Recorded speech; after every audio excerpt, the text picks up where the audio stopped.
tonight's big stories. Ex-presidential spokesman Harry Roque says former President Rodrigo Duterte is aware that he may be served an arrest warrant anytime soon. The AFP denies that there's an order to dismantle Task Force Davao. The Chinese embassy takes offense at reports linking them to cyber attacks on Philippine government websites, calling them groundless accusations.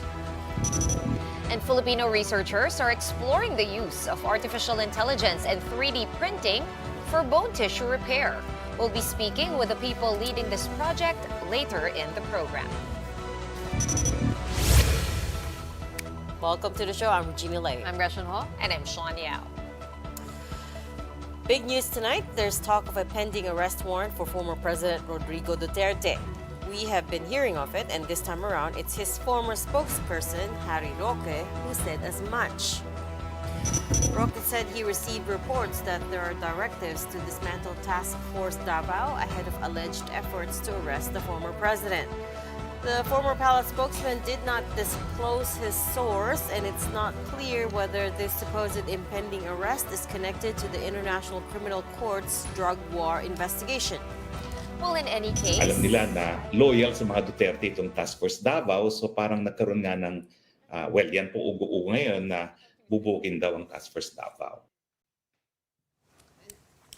But in any case, the Armed Forces of the Philippines has denied this claim. The military is also distancing itself from the issue.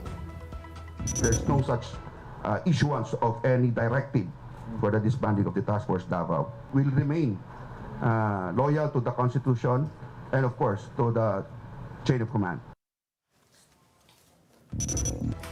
Now, it was also reported that AFP Chief Romeo Browner actually flew to Davao over the weekend, but exactly why did he go there? Let's get updates from mobile journalist Yeda Pascual. Yeda, what do you have for us? Shawn, the AFP confirmed that its Chief of Staff General Romeo Browner was indeed in Davao this weekend, but they clarified that his visit had nothing to do with alleged efforts to disband Task Force Davao. They said the AFP Chief's visit was related to the flooding in the region. The Chief of Staff went to Davao last weekend, but his sole purpose was for three things. Look into the HADR, how the AFP will assist sa sakuna po na nangyayari sa Davao. Pangalawa po is yung operations po that is being conducted in Davao. And third is to look upon the welfare of the troops. The AFP Eastern Mindanao Command also denied receiving instructions to remove Task Force Davao from its present mandate. The AFP East Mincom, which supervises Task Force Davao, also defended its role in counterterrorism, saying it has effectively prevented terrorist threats and significantly maintained peace, security, and development in Davao City. Meanwhile, Shawn, if you ask Justice Secretary Boying Remulla on the matter of former President Duterte's alleged impending arrest, he said the ICC has not made any contact with them. Recall that Solicitor General Menardo Guevara has made it clear that while the ICC can issue an arrest warrant, it would need state cooperation to be able to enforce that procedure.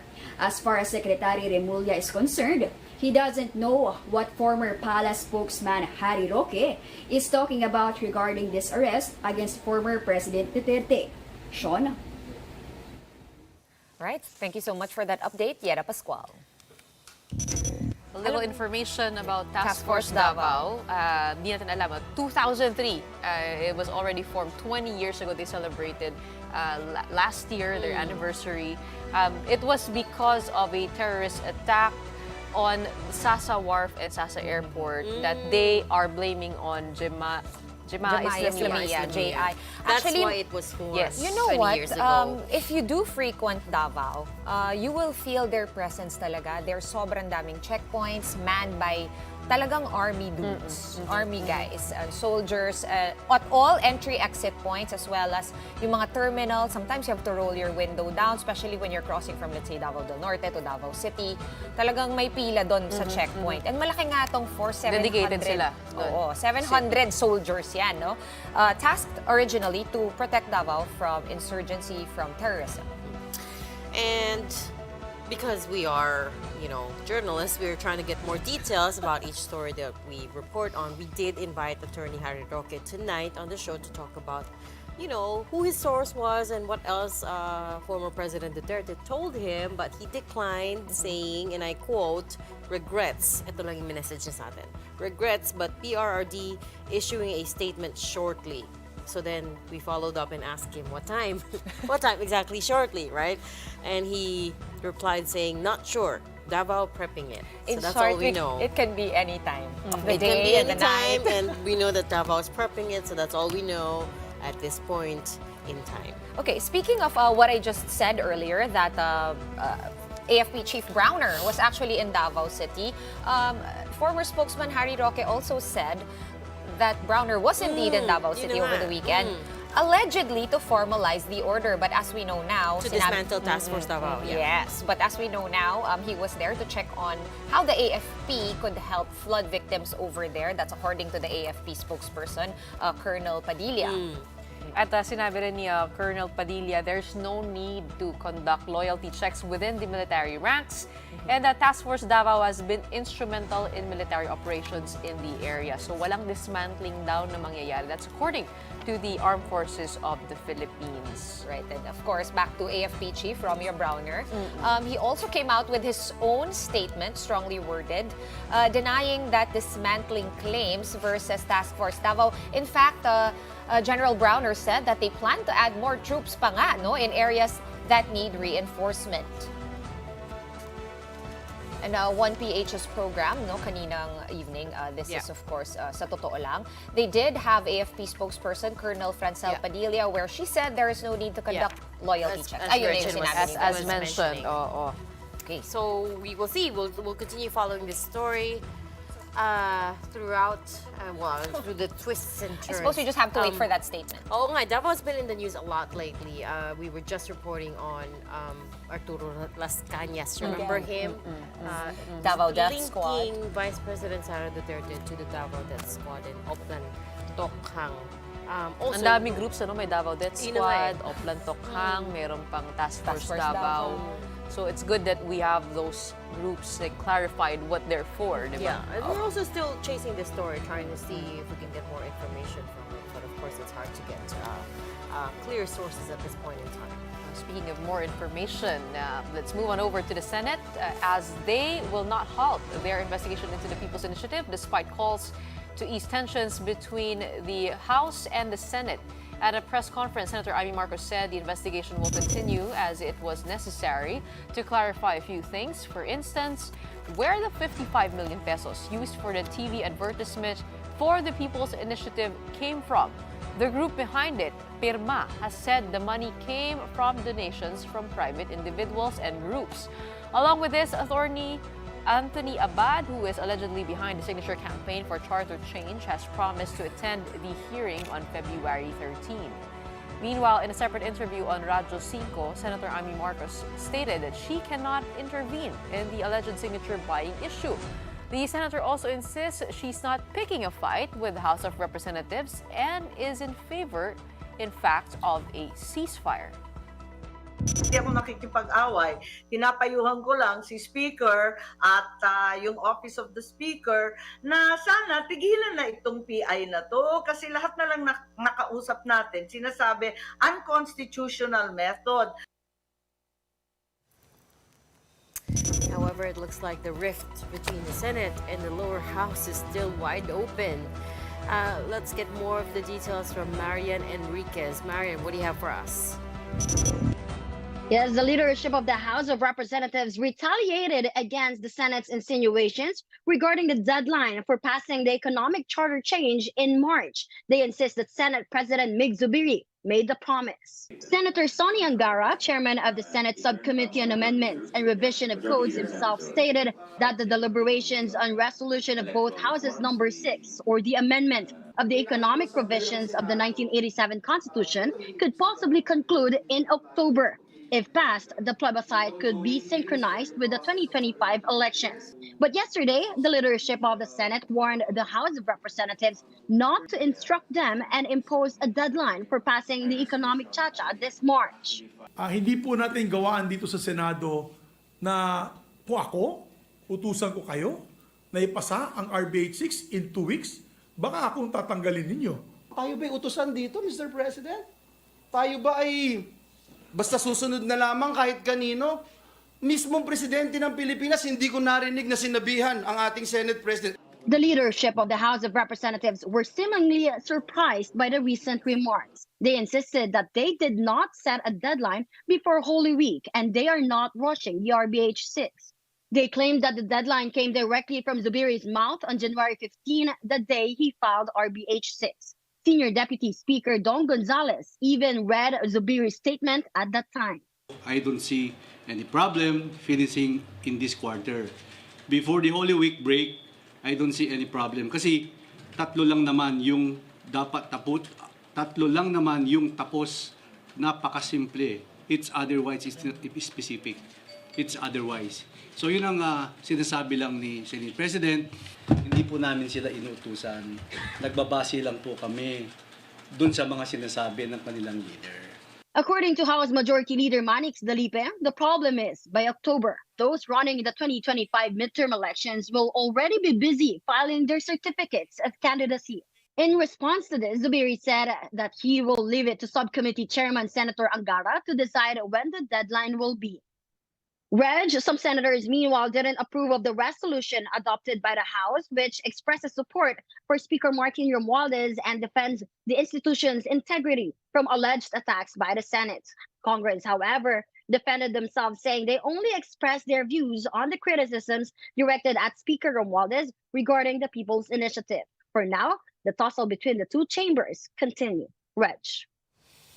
Thanks for that very detailed update. Erwin Enriquez. Right, from one saga to this one's a little bit more fresh. The National Security Council is outraged at UN Special Rapporteur Irene Khan's recommendation to abolish the NTF-LCAC.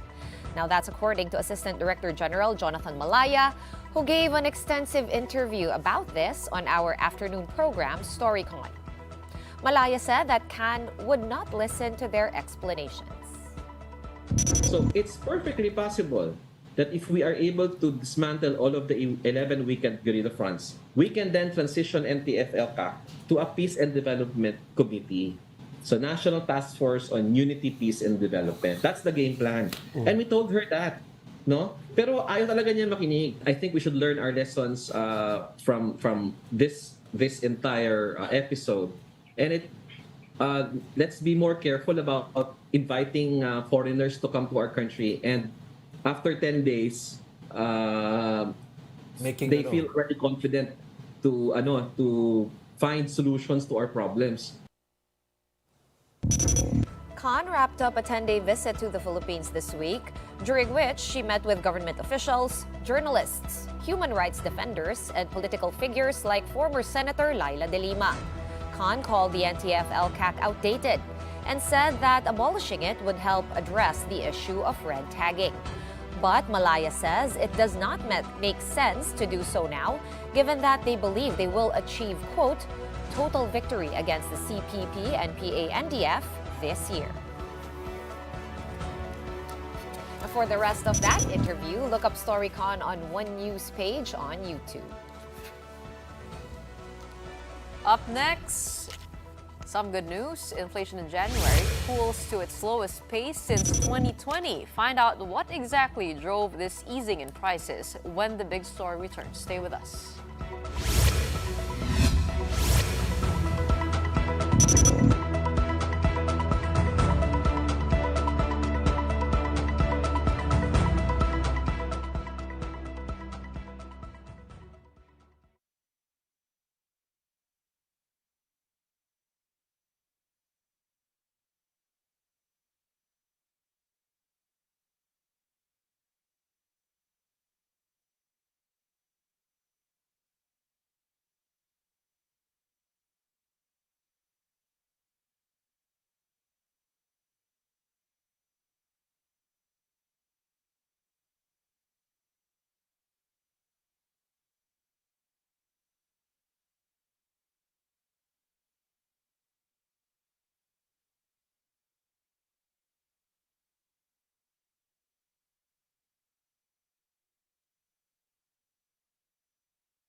Welcome back. You're still watching The Big Story here on One News. Okay, time now for some good news on the economic front. The country's inflation rate slowed down in January, marking the fourth straight month of deceleration since October last year. Let's take a look at the numbers. Based on fresh data from the Philippine Statistics Authority, inflation came in at 2.8% last month. That's lower than the 3.9% logged in December 2023. This is also the slowest rate since October 2020, or in almost 4 years. The primary reason for this is a slower increase in the prices of food and beverages, as well as in the prices of housing and utility bills such as water and electricity charges. But, and this is a big but, rice inflation remains a big problem. Last month, rice inflation soared 22.6%. That's the highest since March 2009.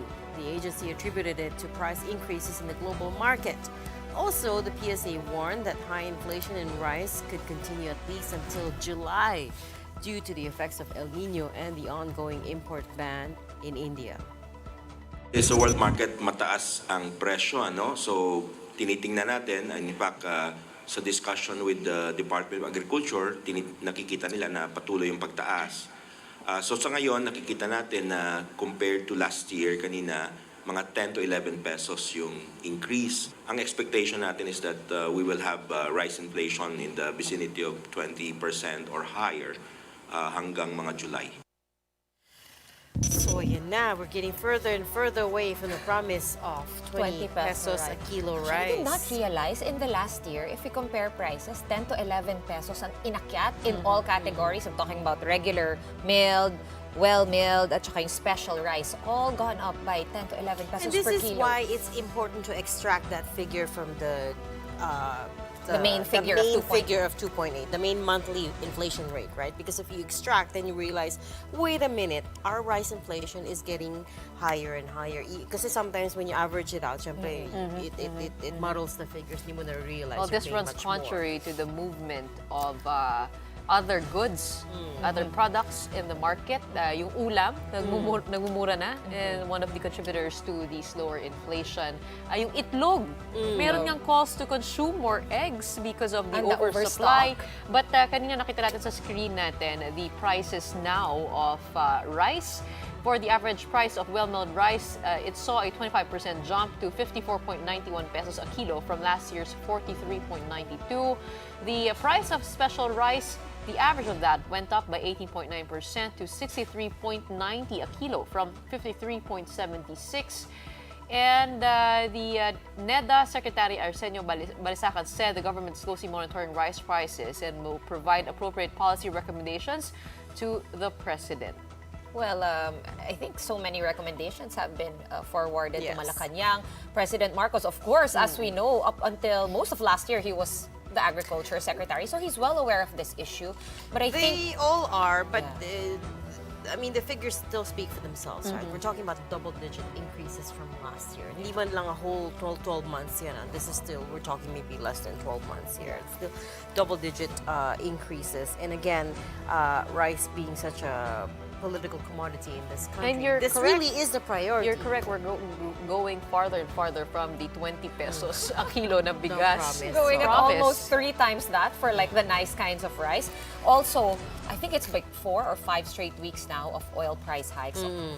Pump prices, so that's going to be coming out in the January figure for sure. Meralco just announced higher rates There also. is El Nino coming. What did the Pag-asa say? We're not expected to feel the full brunt of El Nino up until maybe April? March, April, Yeah, March, April. summertime. But this there year. are also rice imports coming to the country to be able to offset the supply, the local supply. That's true.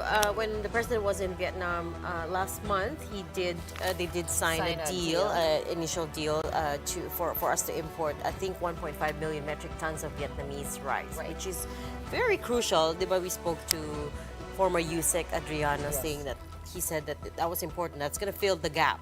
But I don't know when these imports will start is the question mark at this point. So, the other question mark there is like, what do they do with tariffs with other rice importers? Will they elect to lose the revenue, the tax revenue from rice tariffs, from imported rice? So we don't know. But they do have a lot of options, I think, still, to at least bring down the price of rice. Pero 20 pesos, Medyo When should Subsidized, teka lang. kaya. When should we call it? When should well, I don't know, you call it. At the end of 6 years. I need to talk to an economist. When can we call the possibility of this 20 peso a kilo rice? But anyways, While we mull that over, here's an update from yesterday. China has taken offense at reports linking them to hacking activities in the Philippines. The Chinese embassy here in the Philippines said, and I quote, "Some Filipino officials and media maliciously speculated about and groundlessly accused China of engaging in cyber attacks against the Philippines, and such remarks are highly irresponsible." The embassy added that the Chinese government firmly opposes and is cracking down all forms of cyber attacks in accordance with the law. China also said that it allows no country or individual to engage in cyber attacks and other illegal activities on Chinese soil or using Chinese infrastructure. The National Security Council, meanwhile, stands by the DICT's report, saying the attempts were traced to China. ADG Jonathan Malaya says that the reaction may have been overblown. Maybe the reaction may have been overblown. Kasi tayo naman, we're just stating the facts that as we saw it, we traced it, and we traced it to the Chinese mainland. It's hanggang dun lang naman yung sinasabi natin. It's not entirely out of possibility that there are certain individuals or groups within the Chinese mainland who are doing this. To be fair, no, they clarified naman na they're not saying it's a Chinese government. that it was just traced to China. mainland China. We were very Oo, yung careful not to location. attribute it to Yes. anyone. And so were they. Diba? We spoke to the DICT. I mean, he said it's possible, but they don't know. All they know is Oo that nga. it's coming from China. Pero sinasabi rin niya parang may footprints nung groups that they were tracking. Ayun, ano kaya yung mga footprints na yun? Balikan natin yung Senado. Mukhang girls may nagkainitan na naman kanina. I'm talking about Senator Raffy Tulfo and Presidential Peace Advisor Carlito Galvez Jr. The reason, Senator Tulfo claiming that there is corruption in the decommissioning of former rebels. Watch this exchange. I will show proof that we are not corrupt. I'm not saying you are corrupt. I'm saying merong corruption. Kung sino yan, that's your job to find out. Ba't ka nagagalit, Secretary? Because you are accusing us that our organization is corrupt. So what exactly led to the senator making this claim? Well, he pointed out that there is a big discrepancy between the number of decommissioned former members of the MILF or the Moro Islamic Liberation Front and the number of weapons surrendered to government. Data from the MILF Peace Panel shows that over 26,000 combatants or rebels have surrendered since the decommissioning program began, but over 4,000 weapons were surrendered to the government. Senators are now questioning whether all those who surrendered under the decommissioning program were truly members of the MILF. This considering that each surrenderee is given 100,000 pesos each to help them start over after years of armed struggle. Senator Raffy Tulfo claimed that up to 2.6 billion pesos in funds have already been released for these surrenderees. Hindi nyo sana nirelease yung 100,000 doon sa nagsusurrender na walang baril na kapalit. Ganun lang po yun eh. Kasi kung hindi natin implement yung ganung klaseng polisiya, anybody can come to you and said, ako po yung magsusurrender, ako po yung MILF. Ganun ba? Halika, ito yung 100,000. Punta ka sa DSWD, ito yung papel na pakita mo doon para bigyan 100,000. So, naglulukuhan po tayo. After Senator Tulfo made that claim, he ended up exchanging more words with Secretary Galvez. Let's bring in Camille Samonte to tell us the rest of that story. Camille, what do you have? That's right, Reg. Presidential Peace Advisor Carlito Galvez strongly denied allegations of corruption in the decommissioning program. Galvez says this program is being led by an international body of experts in peace negotiations. Galvez also notes that not all rebels who surrendered had weapons. Normally, kami mga military, pagka nagkakaroon po ng enkwentro, matagal po ang enkwentro. Pero yung isang baril, kunyari, mayroong tumumba, mayroong pumupulot na unarmed. So yung combatant doesn't mean na mayroon siyang baril. But Tulfo was not convinced with Galvez's explanation. I'll stand by what I said. Meron pong corruption dito. Masaktan ka, I don't care. I'm talking on behalf of the taong bayan. Kasi nga, very clear ng discrepancy dahil kung wala po talagang korupsyon, dito. Sana nagmamatch tong numbers. Take offense, Senator, that you are already telling us that there is a corruption. I believe that is not a correct accusation to us. There is no corruption in this decommissioning. We are just following the agreement.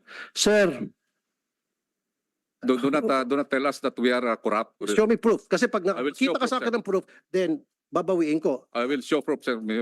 sa susunod na hearing. Senators also argued that weapons should not be the only items that should be surrendered by rebels to the government.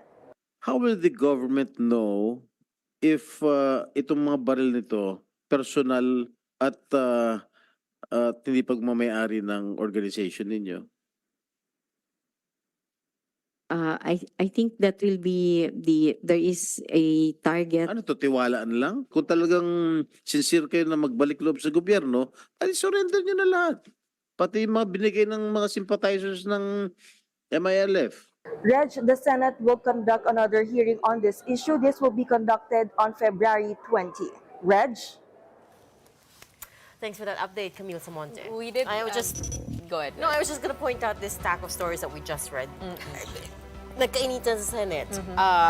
Chinese embassy took offense at our media reports, and then also Ano bang araw ngayon? NTI, Ay, National nasa ulo. Security Advisor, National Security Council Advisor ADG Jonathan Malaya outraged at Mukhang maraming UN Special mainit ang Rapporteur. ulo, ano? Yun na nga, the tempers are running high everywhere. Is it because it's not even peak heat yet, guys? It's only the mainit na. You know, wanted to put this hearing into context kasi I went there with Bok Ed Lingao to do a documentary in Basilan, and we asked about the decommissioning process. So, meron nga doon mga questions on the veracity of the list of rebels. Kasi for example, you have a gun na surrender mo, usually yung lumang gun ang sinasurrender mo. Pero may isa ka pang gun. Pero pwede ka pang kumuha ng isa pang gun. And they won't know it. Yun yung question. And also, hindi na nila sigurado kung yung listahan na yun, tunay nga, yan ang mga list of rebels. So I think there is merit in asking for government to look into this for a proper audit. But it's not only that is the problem. Meron ding konting misunderstanding because when we interviewed the MILF commander, ang akala nila, the government promised 1 million pesos to them. So ngayon, nagka-extra zeros. Ang sinasabi nila, bakit promise ninyo 1 million? I asked Secretary Galvez about this and he says, hindi namin sinabi 1 million. 1 million in total. Kasama na yung housing, yung livelihood. Correct. Pero ang cash, 100,000 lang. So meron ding yung miscom. So I guess just look into that. Historically, there is a lot of mistrust. Right? Mistrust, in both parties. But So, I think, this could be there's solved some by an effort, audit. so. Tama yung sinabi mo, Gretchen. I mean, nagsasagutan sa Senate, nobody is holding an audit. Because if you had an audit, then you'd be like, no. Data and tingnan mo, numbers and yes. actual names and people to interview. Yes, favorite yan ni Red. She'll always say, sige, labas mo yung numero. Tignan natin, right? Let's look at the numbers. Okay, let's look at the numbers now. Let's circle back to that flood in Davao, or the flooding in Davao, where more deaths have been recorded due to the floods and landslides caused by heavy rains in the province. According to the Office of Civil Defense, the death toll in the entire Davao region has gone up to 18. 4 individuals have been reported missing. Cases of leptospirosis have also gone up in the region from the floods. From January 1 to 27, 34 cases of leptospirosis were recorded in the Davao region. This is 48% higher compared to the number of cases last year. Now, over in the town of Carmen in Davao del Norte, it wasn't just houses that were affected by the heavy floods and landslides. Crops were likewise hit. The damage to crops in Carmen has now exceeded 90 million pesos. The local government has since requested the DPWH to remove 50 hectares of land in the Carmen Delta.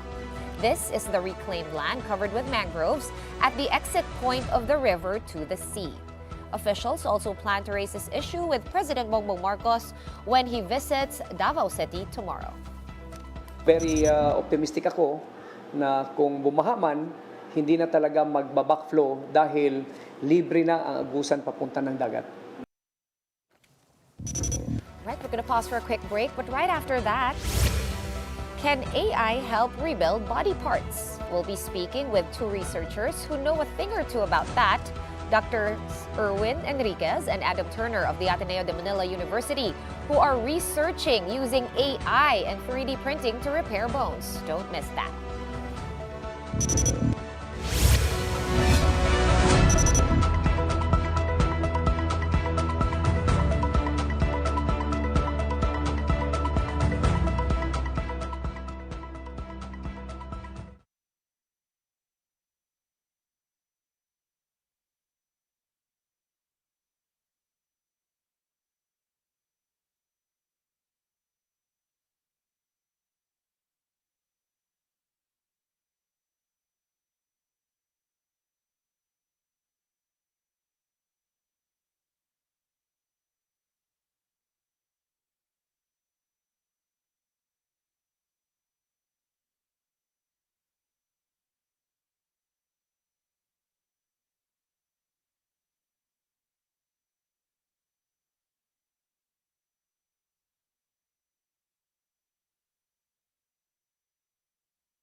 Back. You're still watching Big Story here in One News. Saan niyo ba madalas gamitin ng AI? ChatGPT. Oo nga. Pang-cheating, pang-research. Deepfakes. Pang-cheating. Pampabata. Okay, how about 3D printing, guys? Now, this one is, I think it came out earlier than AI, right? But I think by now, we've all seen videos of someone using it to create, all sorts of cool things. Pero hindi lang yan ang pwedeng ma-achieve, no? Through these technologies combined. Filipino researchers are also exploring the use of artificial intelligence and 3D printing in enhancing bone repair. This project, which is supported by the DOST and the Philippine Council for Health Research and Development, is being led by Dr. Erwin Enriquez of the Ateneo de Manila University. The research aims to provide a more accessible and affordable solution to bone-related problems that can be caused by infection, accidents, or aging. The DOST says a machine learning model has been developed in the project's second year to analyze factors affecting the effectiveness of bioceramic precursor materials in printing. The team is also exploring the use of polymer nano clay materials and 3D printed frameworks to ensure their strength and compatibility with the human body. The project is seen to be finished by August of this year. Let's find out more about this project with Drs. Erwin Enriquez and Adam Turner of the Ateneo de Manila University. Welcome to the show, One Big Fight. Hey, excuse me. Okay, in layman's terms, can you explain to us how this technology will actually help bone health and bone repair, replacement? Yes. Well, the biggest problem, as we learned it from doctors, is finding the component part. So either you get it from the other part of your body, or you can get it from an outside part. But now, because of 3D printing, technically you can just have it near the hospital. You can print it artificially, and you can configure it in the right size and shape that the doctor For needs. bone fractures, is that the regular, normal problem?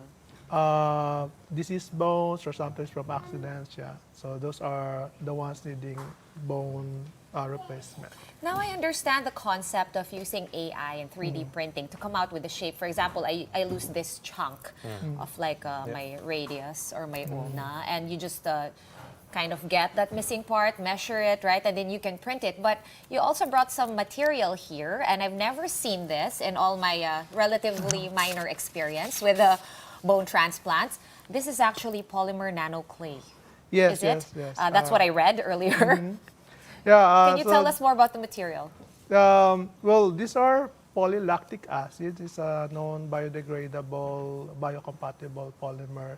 So one of the things that, at least worldwide, who are also researching 3D printing for bone repair, is to make it more biocompatible so that the body will not reject it.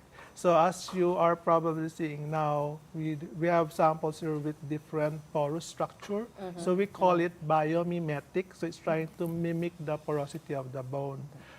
Because the bone is very complicated in terms of structure. So using AI tool that can be optimized, and Dr. Adam Turner here is working in the group to do the AI component that will help optimize the printing process and to make it more biocompatible. But that's just one aspect, the porosity. There are other aspects as well, the surface property, because this is supposed to help the bone repair itself. It's just a scaffold to replace the missing part, but the bone can heal itself. So basically, the way that it looks kind of like a crunchy wafer with a lot of air inside, that's for the bone cells to grow, because I actually learned this in school, that bone actually can grow back.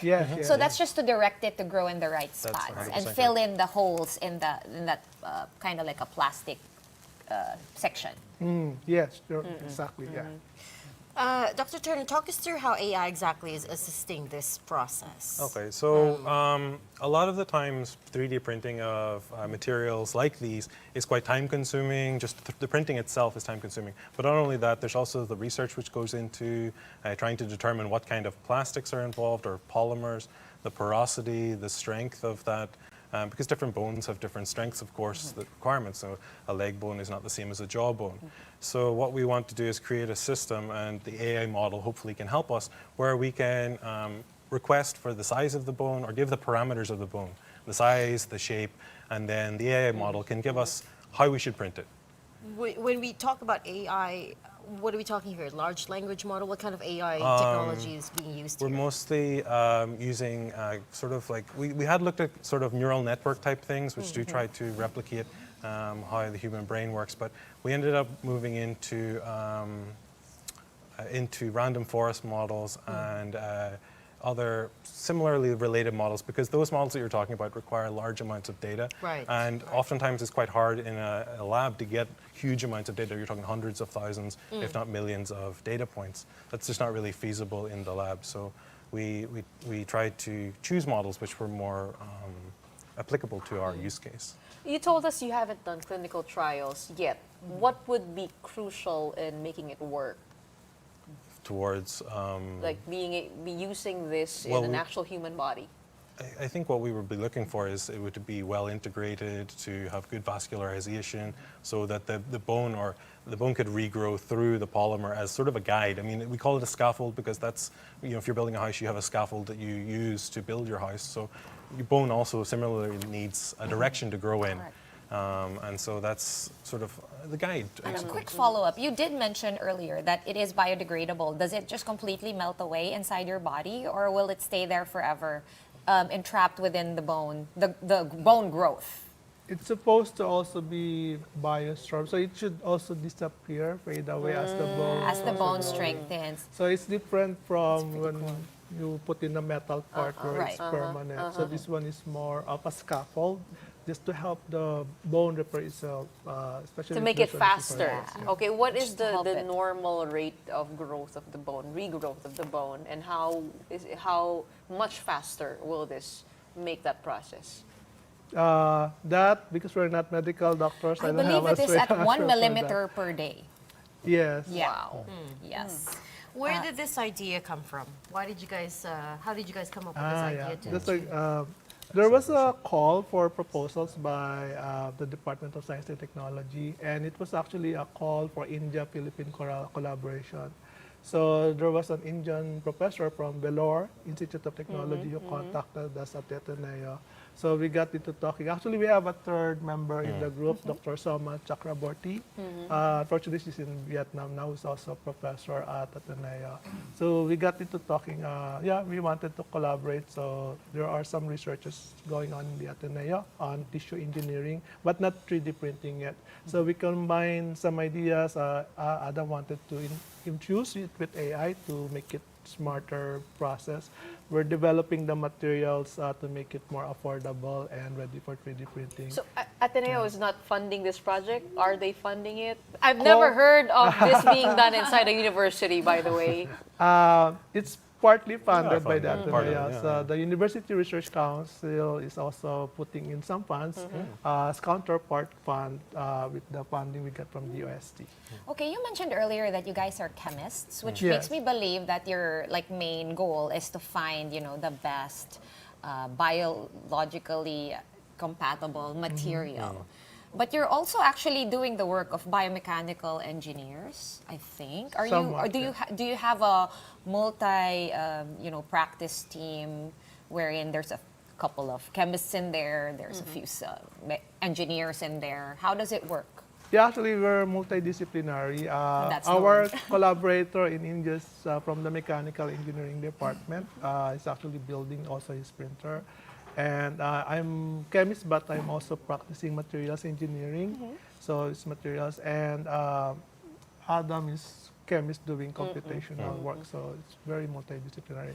We also have a collaborator in India who's a biotechnologist. So she can do the cell studies, biocompatible studies. So in fact, we are planning experiments that will be done in India to do cell proliferation studies with this printed That's material. so exciting. You're going to do that in a lab, right? Before clinical trials. Yes, lab first, animal testing before we even go to clinical trial. How far away are you from that process?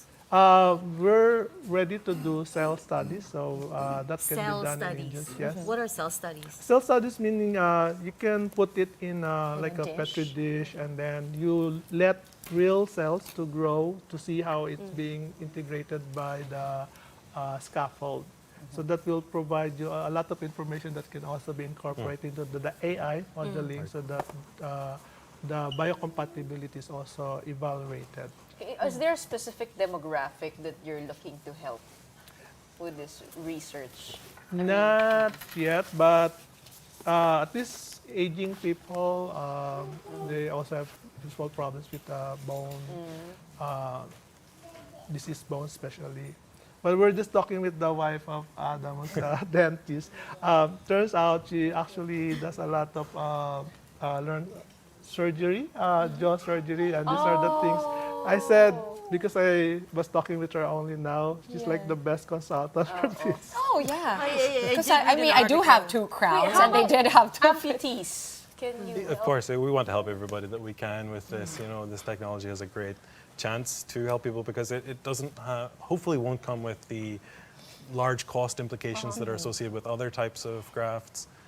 It can be customized for the individual need cases. It can be done hopefully pretty rapidly in a local setting. So Adam, can you talk us through how AI will lower these costs and how these will be more efficient, especially in a Philippine setting where things are, prices of these implants are out of reach for a lot of the average people. How can AI, help? Because we're trying to understand this new thing. How can it help in this field? That's a great question. So one of the ways in which it can try to alleviate those cost issues is that it sort of cuts down on our trial and error approach, I guess, that sometimes we make use of. We can try and utilize our understanding of the existing research that we have to try and predict what will be the best. I mean, it's not a foolproof method, don't get me wrong, it's not going to be perfect. But it will hopefully cut down on wastage so that we can print exactly what we need to instead of having a reductive approach where we have this large implant and we have to take parts away to make it fit. Hopefully this way we can just make it fit exactly. Is it possible to grow a whole foot? Or no? I think it would be possible to make the foot, Yeah. but I don't know if it would. Getting closer to Malay function. Will it Apparently, we're walk? getting closer to growing teeth. Well, I think we could 3D print a foot, idea but whether or not it would But properly that's- biointegrate is a different But question. would it work, right? I read somewhere that the idea of growing teeth is something we're now getting closer and closer to. Yeah. Right? And we're just talking about your wife who's a dentist. Right. But anyways, for that matter, what kind of assistance do you guys need, right? So this technology, if it works, then it could help cut down on costs, and et cetera, et cetera. But right now, a lot hinges on the success of your project. So what assistance do you guys need? Well, right now we're first thankful that we get the funding to do the research and development on this from the Department of Science and Technology, and we also get support from the University Research Council. We're now looking into really consulting with medical practitioners so we understand better what we exactly need. So, because there are various applications for this, from the infant even to the old people, from accidents, diseased bones. So there are many applications, but most likely we will come up with a prototype that we can hopefully bring into animal testing in the near future. So actually we're looking at partnering with a laboratory that can do animal testing. So you're looking for a partner right now? Yeah, but that will be the next phase for the study. Kung kailangan nyo ng funds, si MVP, Ateneo yun. Oh, Ian. You've got Gretchen making the appeal for you. Malay mo, di ba? You never know. Maraming salamat. Thank you so Thank you much very for much. your Thank you so much work. for And your we time. do hope you get closer and closer to the breakthrough. Joining us tonight, Doctors Erwin Enriquez and Adam Turner of the Ateneo de Manila University. Right, before we go, it seems like breakup season in showbiz is not yet over. Breakup season everywhere, you mean, right? Well, yes, May but hahabol pa bago yung Chinese New Kaya nga, Year. concerned lang tayo sa showbiz because, Okay, private sorry. lives are private. But, this is all because I'm sure you know what I'm talking about. A seasoned TV host confirmed that an engaged celebrity couple by the name of Bea Alonzo and Dominic Roque have indeed parted ways. Where's the photo? Here it is. This is a throwback photo from their engagement just last July, before breakup rumors started to swirl early this year. Just last month, Dominic had been interviewed about wedding plans. But now, King of Talk Boy Abunda has confirmed that the two are separated but are trying to work things out. Now, before this, showbiz veteran OG Diaz had already claimed that Bea and Dom have broken up. Ang bilis ng mga pangyayari kasi sinusundan ko tayo. Kaibigan ko si Dom eh. Oo. Yung una parang medyo malabo pa. They haven't been posting about one another for several days. For a while after the Japan trip. Tapos tinatanong sila about wedding plans. Sabi ni Dominic Roque, meron na. Sabi ni Bea, wala pa. Tapos sinabi niya this morning, wala pa talaga, wala pa. Parang meron siyang event. Tapos ngayong gabi, kinonfirm niya kay Boy Abunda ni Bea na breakup na sila. So medyo mabilis. So ikaw yung third confirmation. Yes, Guys, you can quote news anchor Gretchen. No, I wonder if they were influenced by public sentiment. Because iba rin yung hinahound ka.